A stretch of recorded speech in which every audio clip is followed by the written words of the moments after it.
जय हिंद साथियों। यह एनसीईआरटी का क्लास 6 का साइंस का चैप्टर 1 है, भोजन यह कहाँ से आता है। ये हम लोग आज पढ़ने की कोशिश करेंगे और समझेंगे। हमारे यूट्यूब चैनल पर आपका मोस्ट वेलकम है और यूट्यूब के अपडेट्स पाने के लिए हमारे यूट्यूब चैनल को आप सब्सक्राइब कर लीजिए, अपने दोस्तों के साथ शेयर कर लीजिए और लाइक का भी बटन थोड़ा सा प्यार दिखाकर दीजिए। ये एनसीईआरटी का जो चैप्टर है क्लास 6 का, उसमें पहला चैप्टर का नाम है भोजन, ये कहाँ से आता है। आइए हम लोग पढ़ने की कोशिश करते हैं। इसको थोड़ा सा आप लोग बच्चे के नज़रिए से पढ़िएगा, बच्चे की दृष्टि से, क्योंकि ये बुक बच्चों के लिए बनी है, बड़ों के लिए नहीं बनी है। लेकिन हम लोगों का यूपीएससी हो, बीपीएससी हो, स्टेट पीसीएस हो या ऑल इंडिया लेवल पर जितने भी एग्ज़ाम हो, उसके क्वेश्चन इस एनसीईआरटी के पुस्तक से देखने को मिलते हैं। तो बच्चे कैसे सोचते हैं, ये किताब उस दृष्टि से बनाई गई है, तो आपको बच्चों की दृष्टि से देखना है। जैसे पहला लाइन लिखा है कि आप अपने घर में क्या क्या खाया, आज आपने घर में क्या क्या खाया था पता लगाइए। तो घर में जितनी भी चीज़ें पकवान बनी हैं, बच्चों को कह रहा कि आप सोचो उसके बारे में। फिर कहता है आपके दोस्त ने आज क्या खाया और पता करो कि आपके दोस्त उसमें क्या खा रहे हैं। और आज एक ही प्रकार का आहार लिया था आपने कल, क्या यह सत्य है कि अलग अलग समय में हम भिन्न प्रकार के आहार लेते हैं। तो देखेंगे ये इसमें कह रहा है कि सबसे पहले आप भोजन के बारे में सोचिए और भोजन के बारे में डिफरेंट टाइप के भोजन के बारे में, अलग अलग प्रकार के भोजन के बारे में सोचिए। तो दोस्त आइए मेन टॉपिक जो इम्पोर्टेंट रहेगा उसको हम बता देते हैं, उसके बाद हम अपने नोट्स के इनपुट को अच्छा से पढ़ाएंगे। तो देखिएगा, इस सपोज़ करो कि कोई बच्चा बोलेगा सर हमने इडली खाया, तो बच्चे टीचर जो है इडली के बारे में बताना शुरू कर देंगे। इडली में क्या मिलता है, कार्बोहाइड्रेट मिलता है। इडली किससे बनता है, चावल से बनता है। बच्चा बोलेगा सर इडली के साथ हमने क्या खाया, दाल खाया या कोई सब्ज़ी खाया, तो सब्ज़ी का मसालेदार सब्ज़ी, तो साला मसाला का नाम बताएगा। मसाला का स्रोत किस राज्यों में सबसे ज़्यादा उत्पादन होता है। कोई बच्चे बोलेगा सर मछली खाया, तो मछली से क्या मिलता है, प्रोटीन मिल रहा है कि नहीं मिल रहा है, फैट मिल रहा है कि नहीं मिल रहा है, ऑयल मिल रहा है कि नहीं मिल रहा है, विटामिन डी मिल रहा है कि नहीं मिल रहा है। तो जैसे सपोज़ करिए कोई पल्सेस खाया, तो बच्चे टीचर बताएंगे कि पल्सेस में, दालों में प्रोटीन होता है। तो देखिएगा, विभिन्न पदार्थों को इसको इस नज़रिए से देखना है। खाद्य पदार्थों को, विभिन्न पदार्थों को देखा, बच्चे ने बताया कि हमने सर इस पदार्थों को खाया। दूसरा सेंटेंस कहता है कि आपने अपने भोजन में, हम अनेक प्रकार की चीज़ें खाते हैं, सही बात है, डिफरेंट टाइप के फूड्स खाते हैं। खाने की ये चीज़ें किससे बनी हैं, क्वेश्चन बच्चों से पूछ रहा, बताओ बच्चे खाने की ये चीज़ें किससे बनी है। तो एक एग्जांपल एनसीईआरटी देता है, पका हुआ चावल। ये देखिए पका हुआ चावल है, चावल के बारे में सोचो। एनसीईआरटी बुक कहता है कि इसका एग्जांपल ले लो, चावल ले लो। इसके बारे में कहता है कि तुम जो चावल खा रहे हो ये दो चीज़ों से बना होता है, दो पदार्थों का संगठक है। संगठक क्या बोलते हैं, ये कंपोजिशन बोलते हैं। सपोज सिंपल सा चावल लिया होगा और पानी में डाल दिया होगा, तो ये दो चीज़ों का संगठक है। दूसरी ओर कुछ भोजन और तैयार करने में हमें कई संगठनों की आवश्यकता होती है। यदि हम सब्जी बनाना चाहते हैं तो हमें अलग अलग प्रकार की सब्जी, कच्ची सब्जी, नमक, मसाला, तेल आदि की आवश्यकता होगी। नेक्स्ट देखेंगे, अब देखिए ये खाद्य पदार्थ है और खाद्य व्यंजन है और उससे मिलने वाली कुछ सामग्री है। रोटी है, तो बीपीएससी और यूपीएससी क्वेश्चन रोटी को इतना देगा कि आपका खाद्य पदार्थ क्या रोटी है। वो पूछेगा रोटी चबाने से आपका मुंह मीठा होता है, तो आपके मुंह में क्या बन रहा है, स्टार्च बन रहा है। क्या बन रहा है, स्टार्च से, कंपोजिशन से हमारा मुंह में मीठा हो रहा है। कोई देगा रोटी में कार्बोहाइड्रेट मिलता है कि प्रोटीन मिलता है, इस तरह का क्वेश्चन बनाएगा। देखिए रोटी बनाने के लिए कच्चा धातु बच्चों को बताता है, आटा ले लीजिए, जल ले लीजिए। दाल में कच्चे दाल, जल, नमक, तेल, घी और मसाला डालिए। दाल से क्वेश्चन पूछ देगा कि दाल में क्या मिलेंगी, प्रोटीन मिलेंगी। इस तरह से क्वेश्चन बनाएगा। दाल से बीपीएससी क्वेश्चन पूछा भी है, दाल में क्या मिलता है, तो प्रोटीन मिलता है। दाल को दलिया बोलता है, जिसमें क्या मिलता है, प्रोटीन मिलता है। हमने कक्षा में देखा कि कक्षा में चर्चा कीजिए कि हम विभिन्न व्यंजनों में से कुछ संगठक समान रूप से प्रयुक्त होते हैं और ये संगठक क्या होते हैं, तो हम आपको बता दिया दो चीज़ों का मेल हो सकता है। अब देखिए इन्होंने क्या कर दिया, एनसीईआरटी ने कुछ फ्रूट्स का एग्जांपल बनाना ले लिया है और ये मैंगो ले लिया है, फिर ये पाइनएप्पल वगैरह लेकर बच्चों को दिखा रहा है और ये बताना चाहता है कि खाद्य पदार्थों का स्रोत, खाद्य सामग्री और उनका स्रोत। तो देखेंगे, सपोज़ करिए कि कुछ लिस्ट बनाइए कच्ची सामग्री, जैसे फल सब्जी के स्रोत का अनुमान लगाना हमारे लिए बहुत आसान हो सकता है। यह कहाँ से आते हैं, फल और सब्जी कहाँ से आते हैं, बच्चों पर सोचने पर मजबूर कर देगा। अच्छा, ये पौधों से प्राप्त होते हैं, निश्चित रूप से। ये कहाँ से मिलते हैं, पौधों से रूप में मिलते हैं। गेहूं और चावल का स्रोत क्या है? तो आपने धान और गेहूं के खेतों में उनके पौधों का अनेक पंक्तियां देखी होंगी। इनमें से अनाज प्राप्त होते हैं। अन्य खाद्य पदार्थ जैसे दूध, अंडा, मुर्गी, मछली, झींगा, मांस हमें जंतुओं से प्राप्त होते हैं। ये जंतु क्या होते हैं? एनिमल की बात कर रहे हैं।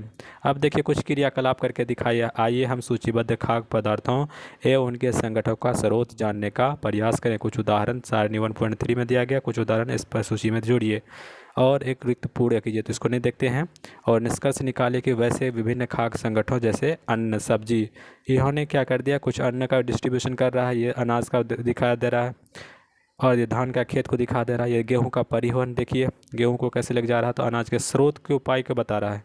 तो इसको आपको समझना है कि अनाजों के स्रोत क्या हैं, आपको देखना है। जैसे कुछ पादप स्रोत हैं, कुछ जंतु स्रोत हैं, जिससे इसे अंडे मिलेंगे, मांस मिलेंगे और इससे अंडों से क्या मिलता है। तो आपको कमेंट बॉक्स में लिखना है प्रोटीन होगा कि नहीं होगा। पूछ लेगा कि अंडा में विटामिन सी मिलेगा कि नहीं मिलेगा, तो बिल्कुल नहीं मिलेगा। बीपीएससी का क्वेश्चन है, टीचर में बीपीएससी का क्वेश्चन पूछा हुआ था, इसमें से कौन सा विटामिन सी का सबसे कम लिस्ट सोर्सेज है, ना के बराबर मिलता है, तो उसमें था अंडा। और दूध में भी ना के बराबर मिलता है। दूध में क्या मिलेगा भाई? कैल्शियम मिलेगा। तो दूध में विटामिन सी नहीं मिलता है। इन्होंने ऐसा क्वेश्चन दे देगा। फल इत्यादि के स्रोत है। जंतु से हमें दूध मिलता है, मांस, अंडे और अन्य उत्पाद प्राप्त होते हैं। गाय, बकरी तथा भैंस दूध देने वाले सामान्य पशु हैं। दूध एवं विभिन्न उत्पाद जैसे मक्खन, क्रीम इसी से मिलते हैं। अब देखिए खाद्य व्यंजन संगठक जिससे वे बने हैं तथा उनके स्रोत क्या है। सपोज हम बात करेंगे इडली का, इसका स्रोत क्या है? चावल है। देखिए इस कॉलम में क्या बना है, एक साइड में लिखा है खाद्य मद और दूसरे साइड में लिखा है कच्ची सामग्री और तीसरा साइड में लिखा है स्रोत, यानी सोर्सेस के बारे में। सपोज इडली का लिया तो चावल खाद्य कच्चा सामग्री है और स्रोत क्या है? पौधा होगा। इसी तरह से दाल का लीजिए, नमक का लीजिए और इसमें इडली में ये सारे चीज़ों का मिक्सर हो भी हो सकता है, दाल भी नमक वगैरह जल वगैरह मिला सकते हैं। जैसे चिकन कड़ी है, इसमें क्या क्या कच्चा सामग्री है? चिकन, मसाला मिलाते हैं, तेल और घी और लास्ट में जल भी मिला देते हैं। फिर किस्सा चिकन जंतु है, तेल घी के हैं पादप या जंतु के स्रोत होते हैं। इसी तरह खीर देखें तो इसका कच्चा पदार्थ क्या होता है? दूध, चावल, चिकनी। दूध का हमें से जंतु से मिलेगा, गाय भैंस से मिलेगा और चावल पौधों से मिलेगा। नेक्स्ट देखते हैं, नेक्स्ट क्या कह रहा है। अब देखिए घी, पनीर और दही का उपयोग संसार के प्रत्येक क्षेत्र में किया जाता है। क्या आप कुछ जंतुओं के नाम बता सकते हैं जिनसे दूध देते हैं? तो बता देगा बच्चा गाय, बफेलो, भैंस वगैरह बता देगा, याक वगैरह बता देगा। भोजन के रूप में पौधे के भाग और जंतु उत्पाद देखेंगे। भोजन के इसमें क्या मेन टॉपिक है, तो ये पूछ रहा है आपने कभी सीताफल के फूलों को चावल की पिट्ठी में डुबोकर वो तलकर पकोड़े बनाकर खाया? देखिए सीताफल जो होता है ना, इसको खाया जाता है पकौड़ी बना करके किसी भारत के किसी क्षेत्र में, क्योंकि भारत में विविधताएं बहुत ज़्यादा होते हैं। कुछ पौधे के दो या दो से अधिक भागों को खाने योग्य होते हैं। उदाहरण के लिए सरसों के बीज से हम लोग तेल प्राप्त करते हैं और इसकी पत्ते से साग बना करके खा लेते हैं। तो ये बता रहा है। पहली कहता है जानना चाहते हैं कि हमारे भोजन का पौधे और जंतुओं के अलावा और कोई भी अन्य स्रोत हैं? तो ये जानना चाहती है क्या, बताइए भोजन और पौधे के अलावा कोई दूसरा थर्ड पार्टी है? अगर है तो आप कमेंट बॉक्स में बताइए, इसको लास्ट में देखेंगे। अब आइए देखिए ये पौधे को अच्छा से फिगर को आपको देखना है। ऊपर में लिखा हुआ पुष्प, ये पुष्प को हायर क्लास में जब 10th का एनसीईआरटी करेंगे तब बताएंगे कि फूल में परागण की प्रक्रिया होती है, उसमें भी फूल में मेल एजेंट होता है, फीमेल एजेंट होता है, पोलन ग्रेन होता है, फिर गायनेसियम होता है। तो इस तरह से पुष्प को आपको सिर्फ देखना है, क्योंकि आप छठे क्लास में अभी जब तक फल देखिए, फल किससे मिलता है, बीजों से मिल रहा है कि नहीं मिल रहा है, कुछ तने देखिए, पत्ती देखिए। मेन बात इसमें जानना है कि ऊपर वाले हिस्सों को बोलते हैं शूट सिस्टम, इसको हिंदी में बोलते हैं पररोह तंत्र, और इसके बेलो वाले हिस्से को बोलते हैं रूट सिस्टम। देखिएगा रूट यहाँ पे दो डिफाइन किया गया है, प्राथमिक रूट, प्राइमरी रूट और सेकेंडरी रूट। कलिकाएँ हैं, इंटर नोड है। इंटर नोड से बीपीएससी कैसे क्वेश्चन पूछता है बताइए। बताइए अदरक जो है उसमें नोड होता है, इंटर नोड होता है, इसलिए वो तना है। नोड होता है और इंटर नोड होता है, इसलिए वो तना। बीपीएससी इस टाइप का क्वेश्चन पूछता है। अब देखिए पादप के खाने योग्य भाग तो दिखा दिए गए, भोजन के रूप में लेते हैं कि आप अन्य किसी पौधे के बारे में सोच सकते हैं जिनसे दो या दो से अधिक भाग खाया जा सकते हैं। ये सारणी बनाया गया, इस सारणी को देखिए। सारणी में क्या कह रहा है कि पहला में कुछ खाद्य पदार्थ का स्रोत ले रहा है, उसका संगठक का स्रोत लेता है और पौधे का भाग जो हमें संगठक देता है। जैसे बैगन का भरता, इसमें कच्चा संगठक स्रोत क्या है? बैगन है, मिर्च के मसाले हैं और अन्य रहते हैं। ये कहाँ से मिलेंगे? फल से मिलेंगे। इसी तरह से ये सारे कच्चे पदार्थ हैं, देख लीजिए, उतना इम्पोर्टेंट नहीं है। अब देखिए अपने आसपास के अनजान पौधों पर अपने आसपास के अनजान पौधों पर हमें देखने के लिए परीक्षण ना करें। फिर से सुनिएगा, अपने आसपास के अनजान पौधों पर यह देखने का के लिए परीक्षण ना करें कि वे खाने योग्य है या नहीं। इसका मतलब ये नहीं कि देखिए, अब कुछ चैप्टर में बताया है कि देखो पौधों से हम लोग भोजन मिलता है, तो एनसीईआरटी बता रहा है कि कोई भी पौधे को टेस्ट ना करने, खाने में ना कर लें टेस्ट, क्योंकि वे विषैले भी हो सकते हैं कुछ पौधे। मूंग अथवा चने से कुछ सूखे बीज लीजिए। देखिए मूंग दे रहा है और चना दे रहा है, तो इससे क्या क्वेश्चन बनेगा, मूंग और चने से प्रोटीन मिल सकता है। क्या मिल सकता है, प्रोटीन मिल सकता है, क्योंकि यह दलिया का स्रोत है। इन्होंने लिखता है एक छोटी सी सफ़ेद संरचना, देखिए इन्होंने क्या बताया, तो इसको अंकुरन की एक प्रोसेस को बता रहा है। देखो क्या कि एक मूंग ले लो, मूंग को पानी में भिगो कर देखो, तो कुछ दिन के बाद देखिएगा, कुछ टाइम के बाद इसमें अंकुरन हो जाएगा। ये भी खाया जाता है, इसमें स्वादिष्ट मसालेदार एक सफ़ेद संरचना होती है, मतलब एक संरचना होती है, ये अंकुरन के प्रोसेस को बता रहा है।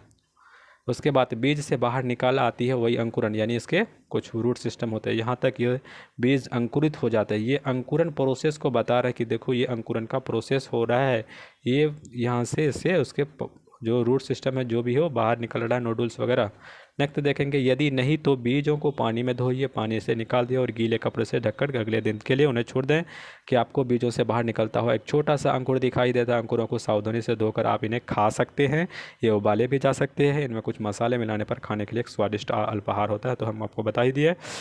तो देखिएगा आप कुछ और इम्पोर्टेंट, हाँ देखिए ये आपको चना दे दिया है, चना आप लोग रोजाना खाते हैं, चना का अंकुरन। अब इससे प्रोसेस बता देगा कि बताइए एक चना में हमने चना को डाल दिया पानी में, पानी में प्रोसेस कौन सा हो रहा है, ऑस्मोसिस हो रहा है, परासरण हो रहा है कि अपसरण हो रहा है, तो बताइएगा कौन सा प्रोसेस हो रहा है। इसका अंकुरन का प्रोसेस को दिखा रहा है। तो आप देखिए अभी अंकुरन का प्रोसेस, क्या आप जानते हैं कि शहद कहाँ से आता है। आप देखिए शहद की बात कर रहा है, पहले चना की बात कर रहा था, तो शहद जो आता है तो मधुमक्खी से हम लोग जानते हैं। मधुमक्खी कहाँ से लाता है, मधुमक्खियाँ भिन भिनाती है करती है, तो जानते हैं हम लोग मधुमक्खी फूलों के मकरंद से मीठे रस एकत्रित करती है। फूलों के नेक्टर से, मकरंद से ये अपनी शहद मीठा रस एकत्रित करती है, जमा करती है और भंडारित करती है। फूल उनका मकरंद वर्ष के केवल कुछ समय में ही उपलब्ध होते हैं। देखिएगा ये आपस में मकरंद यहाँ से किसी पौधे से निकाल रहे हैं और शहद का निर्माण कर रहे हैं। मधुमक्खी का छत्ता आपको दिखाया गया है, एक बार फिर देख लीजिए। मधुमक्खी का ये छत्ता को प्रोसेस को बता रहा है, मकरंद प्रोसेस से। देखिएगा क्या कह रहा है, इस मकरंद का भंडारण कर लेती है ताकि पूरे वर्ष इसका उपयोग किया जा सके। हम ऐसे छत्तों में मधुमक्खियों द्वारा भंडारित भोजन का शहद के रूप में उपयोग करते हैं। अब बीपीएससी या कुछ पूछ लेगा कि शहद में संगठक क्या है।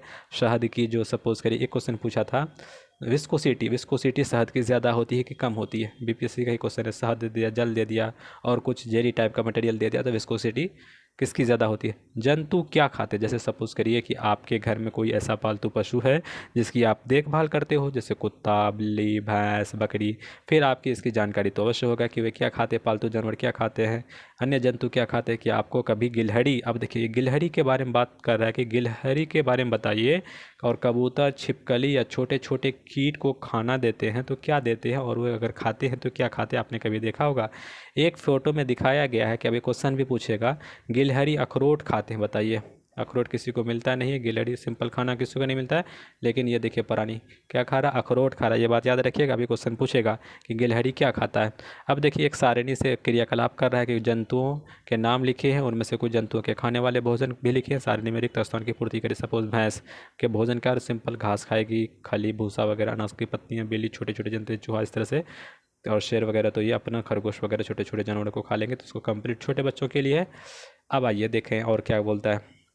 फिर यहाँ पर एक क्रियाकलाप दिया है, इस क्रियाकलाप को देख लीजिए। इस क्रियाकलाप में ये बताना चाहता है कि सपोज करिए शाकाहारी जीव वे जीव होंगे जो साग सब्जी खाएंगे। सपोज करिए हिरन, देखिए हिरन सिर्फ ग्रास वगैरह खाएंगे, काव वगैरह ग्रास वगैरह खाएंगे, तो वो शाकाहारी होंगे।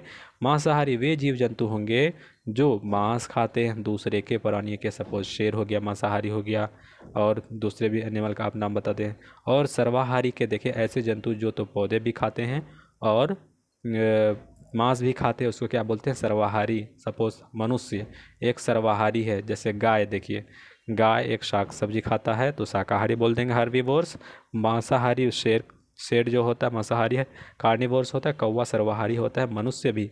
अब देखिए ये बना दिया है, इसको पहले इसको जानना है कि मनुष्य को आप किस वर्ग में रखेंगे, यानी शाकाहारी है, मांसाहारी है और सर्वाहारी। तो मनुष्य सर्वाहारी है, उसको बोलते हैं ओमनिवोर्स। हम जानते हैं कि हम में से बहुत लोग ऐसे हैं जिन्होंने पर्याप्त भोजन नहीं मिलती हैं। हमें ऐसे उपाय खोजने की आवश्यकता है जिनके द्वारा देश में अधिक खाद्य उत्पादन किया जा सके। यही पर्याप्त नहीं होगा कि बल्कि हम ऐसे भोजन उपाय खोजने चाहिए जिनसे यह सुनिश्चित हो सके कि भोजन हम में से प्रत्येक को आसानी से उपलब्ध हो सके। अब बीपीएससी या यूपीएससी मेंस में क्वेश्चन पूछेगा क्या, फूड की जो अवेलेबिलिटी है कम हो रही है, इसको कैसे आप पूरा करेंगे। कहीं पे फूड का शॉर्टेज हो रहा है, आप एज एसडीएम है, आईएएस ऑफिसर, कैसे सप्लाई करेंगे। तो ये मेंस का क्वेश्चन सोचने वाला है, आप सोचते रहिए मेंस का क्वेश्चन। नेक्स्ट क्वेश्चन देखेंगे, या पूरे भारत में कहीं पे फूड का अवेलेबिलिटी है, कहीं पे नहीं है, आप उसको किस नज़रिए से देखते हैं, क्या प्रावधान किया जाना चाहिए कि वहाँ पे फूड पहुँच जाए। अब देखिए कि इस चैप्टर में हमने क्या जाना, पहला कि संगठक कंपोजिशन, कुछ खाक जाना, मकरंद नेक्टर के जाना, जिससे शहद जो मधुमक्खियां हैं शहद निकालती है। अंकुरित बीज देखा हमने, मूंग और चने से अंकुरन निकलते हुए। शाकाहारी जो साग सब्जी खाते हैं, जैसे गाय हो गया, हिरन हो गई। मांसाहारी जिस तरह से शेर हो गया, मांस खाते वाले, दूसरे जानवर खाते। सर्वाहारी जो मांस और पादप दोनों को खाते हैं, उसको सर्वाहारी बोलते हैं। आइए कुछ कंक्लूजन दिया, समरी दिया है कि भारत में विभिन्न देशों में खाए जाने वाले विभिन्न बहुत सी अधिक विविधता है। कहता है कि भारत के विभिन्न प्रदेश में, अलग अलग प्रदेश में कहीं पे हम लोग अलग अलग खान, जैसे केरल चले जाइए, वहाँ पे तेल के एज ए फूड में रूप में नारियल का तेल यूज़ करता है, कोकोनट का ऑयल। उत्तर भारत में चल जाइए, सरसों का तेल करता है, तो विविधता है। उधर देखिए दक्षिण भारत में डोसा वगैरह से काम चला लेते हैं अपने फास्ट फूड। उत्तर भारत में जाइए, पूरा एकदम चना के साथ पूरा एकदम बड़ा बड़ा तला भुजा हुआ सब भी चाहिए उसको खाने के लिए। तो हमारे विविधताएं बहुत है हमारी, यही तो हमारी सुंदरता भारत का, कि हमारे खाने के, पहनने के, संस्कृति, religious, everything is our diversified. Diversity हमारे अंदर, विविधताएं ज़्यादा हैं। और पूरी दुनिया में एक अकेला विश्व है, गणतंत्र में भी, राजतंत्र, गणतंत्र में, डेमोक्रेसी में सबसे बड़े भी हम लोग ही हैं। हमारे भोजन के मुख्य स्रोत पौधे और जंतु हैं। मुख्य स्रोत क्या है, पौधे हैं और हमारा जंतु है।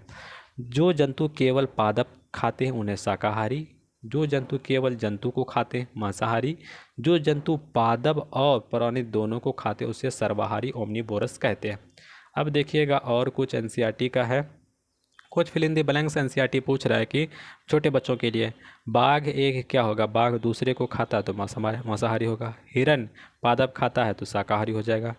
तोता केवल डैश खाता है, तो बताइए तोता क्या खाएगा, दूध या गन्ना। नहीं, जो इसमें हो जाएगा तोता पादप को खाते हैं। जो डैश हम पीते हैं वो पराय गाय, भैंस या बकरी से प्राप्त, जो दूध हो जाएगा यहाँ पे। हमें चीनी डैश से मिलता है, तो चीनी हमें गन्ना से मिलता है और शकरंद से मिलता है। अब देखिए, आप अपने घर के आसपास गिरगिट को अवश्य देखा होगा। अगली बार जब आप इसे देखो तो ध्यानपूर्वक अवलोकन करना और पता लगाओ कि वो क्या खाता है। तो गिरगिट के बारे में बताया, या अखरोट खाता है। और छिपकली के बारे में देखिए, छोटे छोटे कीड़े मकोड़ों को ये लपक के दीवार में रहती है और खाती है छिपकली। अब देखेंगे कुछ विभिन्न प्रदेशों में खाए जाने वाले खाद्य, जैसे असम में क्या खाता है, केरल में क्या खाया जाता है भारत का, ये आप नोट्स बनाइए। ये एनसीईआरटी का कुछ इनपुट्स था, हम आपको बता दिए। एक लास्ट क्वेश्चन है, हमें भोजन बर्बाद किन उपायों से रोक सकते हैं। हमें भोजन की बर्बादी किन उपायों से रोक सकते हैं, ये मेन टाइप का क्वेश्चन हो जाएगा। इसी को बढ़ा चढ़ा के 2-4 लाइन में अगर बर्बाद हो सकता है तो क्या उपाय है, इसका क्या प्रोसेस है, तो बढ़ा चढ़ा के कर सकता है। तो यानी फूड स्टोरेज में नेक्स्ट देखेंगे हमारे नोट्स इनपुट्स के। 1 मिनट बने रहिए। आइए एनसीईआरटी का हम अपना नोट्स खुद अपने बनाए हैं और आपको समझाने की कोशिश करते हैं। भोजन के संगठक में भोजन कहाँ से आता है, इसमें हमने देखा कि चीनी जो है गन्ने और चुकंदर से प्राप्त होती है। चीनी कहाँ से प्राप्ति होती है, गन्ने से भी और चुकंदर से प्राप्त होती है। चाय की पत्ती से चाय बनती है, जो असम और दार्जिलिंग की पहाड़ियों से मिलती है। कॉफ़ी की फलियों से कॉफ़ी बनती है। कॉफ़ी में कैफीन पाया जाता है जिससे फ्रेशनेस, ताजगी की मिलता है। और चाय में क्या मिलता है, आप कमेंट बॉक्स में लिखें। अंडे और मांस से भरपूर प्रोटीन मिलता है। अंडे और मांस से प्रोटीन मिलता है। अंडे में विटामिन सी की कमी हो जाती है। मधुमक्खियाँ फूलों से मकरंद से शहद निकालती है, आपको हम बता दिया ऐसे ही। और शहद में शर्करा, खनिज और एंजाइम होते हैं। बताइए, शहद में शर्करा भी होगा और खनिज भी हैं और एंजाइम्स भी होते हैं। एंजाइम एक टाइप का प्रोटीन है। Protein body building food material बोलते हैं। कॉफ़ी में क्या मिलता है, कैफीन मिलता है।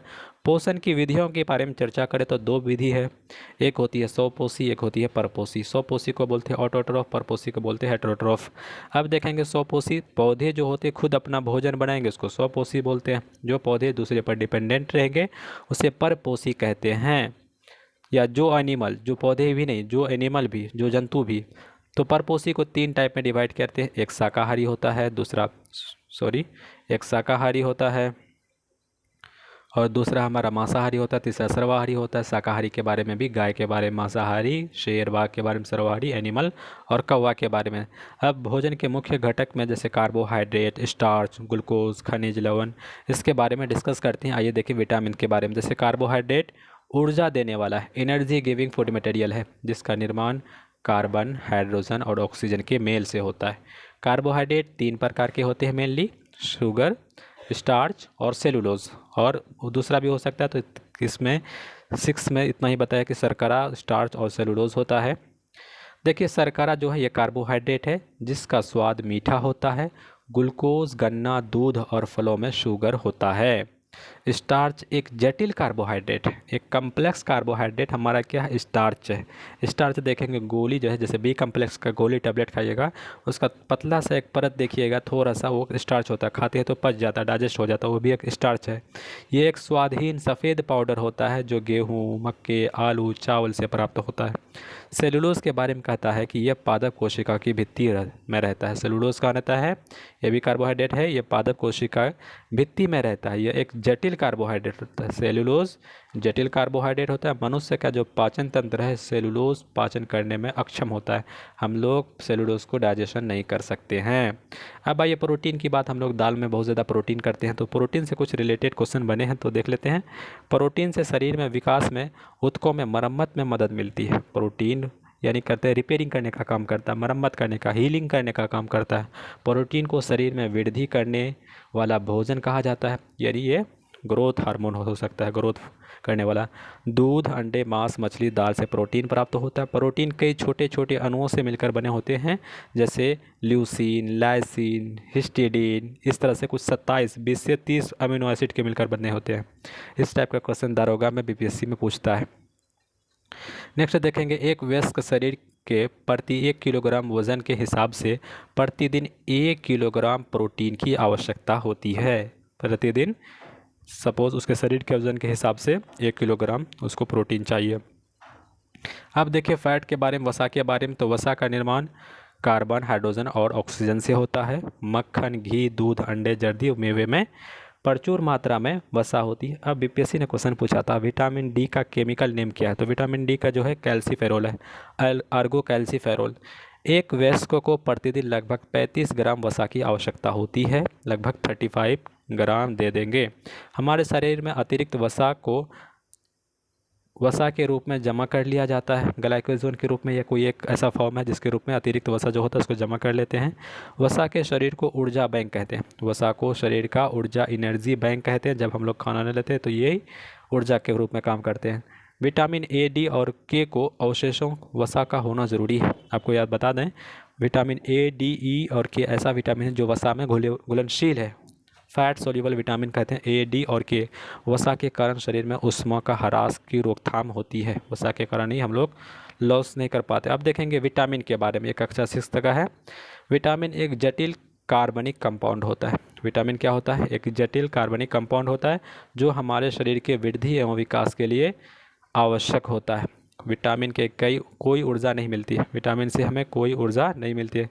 हमारा शरीर केवल 2 विटामिन का निर्माण होता है, विटामिन डी और विटामिन के। इसके अलावा अन्य विटामिन हमको पौधे या जंतु से ही मिलते हैं।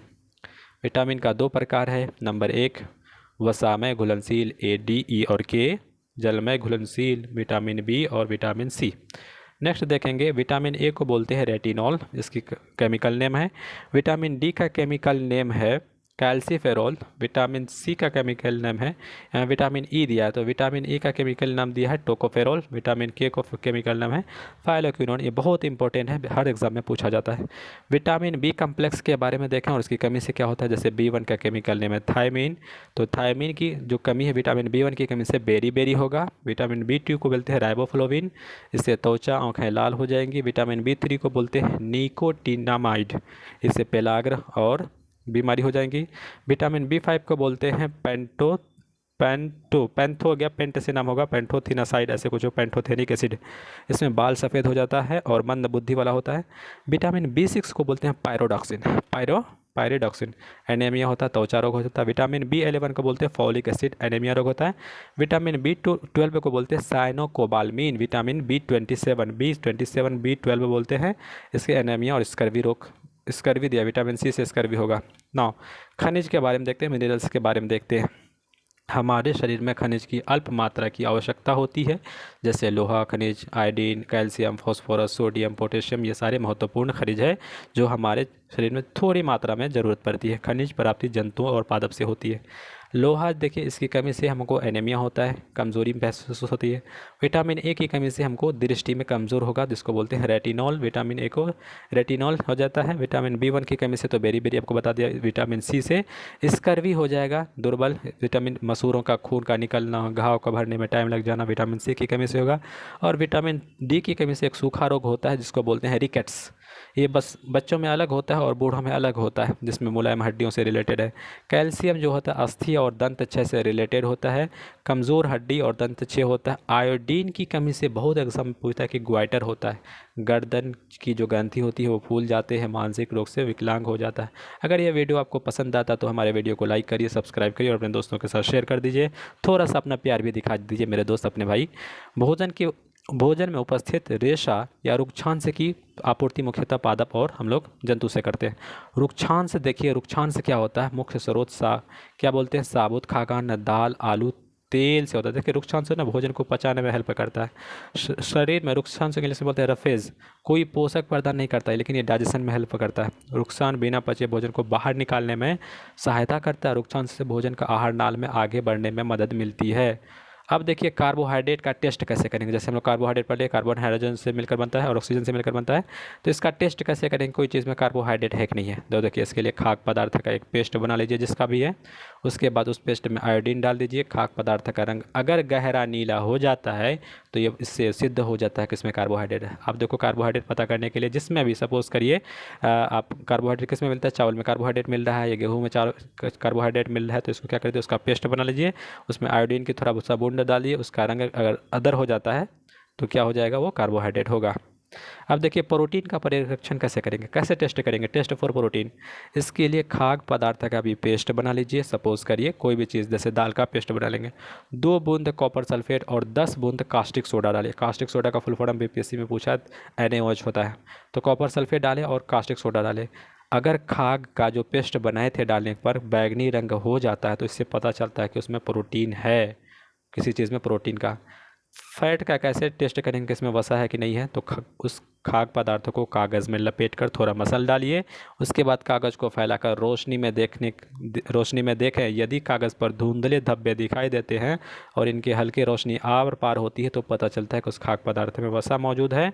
विटामिन D2 को एल्गो कैल्सीफेरोल बोलते हैं। फिर से सुनिए, विटामिन D2 को एल्गो कैल्सीफेरोल BPSC का क्वेश्चन है। BPSC का क्वेश्चन है विटामिन D2 एल्गो कैल्सीफेरोल।